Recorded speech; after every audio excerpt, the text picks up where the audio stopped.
श्री प्रिया प्रीतम जी की अपार कृपा है। हम उसी कृपा के प्रवाह में बहते हुए नवनिवृत्त निकुंज पहुंच रहे हैं। बिल्कुल ऐसा ही चिंतन करो। हमें कोई साधन बल नहीं है, हम किसी योग्य नहीं हैं। जब जैसा चाहे इंद्रियां मन हमसे वैसा करवा लेते हैं, पर हमारे ऊपर बड़ी कृपा है।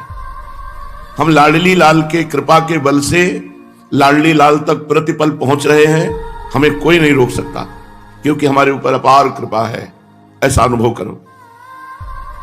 केवल ये बात चिंतन करने मात्र से आपकी जितनी बाधाएं सब नष्ट हो जाएंगी।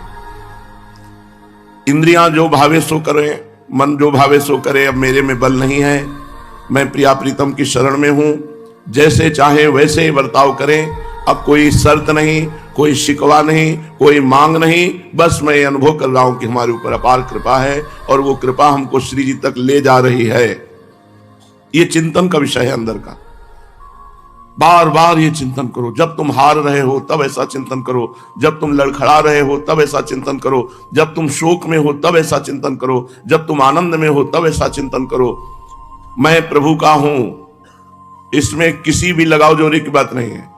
प्रभु मेरे हैं, इसमें भी किसी के सपोर्ट की जरूरत नहीं। ये सिद्ध बात है, सत्य बात है कि मैं प्रियालाल का हूं, प्रियालाल मेरे हैं। हाँ, ये कमजोरी है कि मैं जिनका हूं उनकी तन्मयता प्राप्त नहीं कर पा रहा, निरंतर उनका चिंतन नहीं कर पा रहा।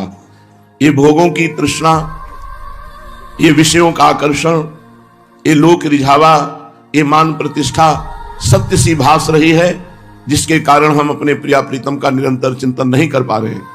ये हमारी कमजोरी है, लेकिन कृपा कमजोर नहीं है।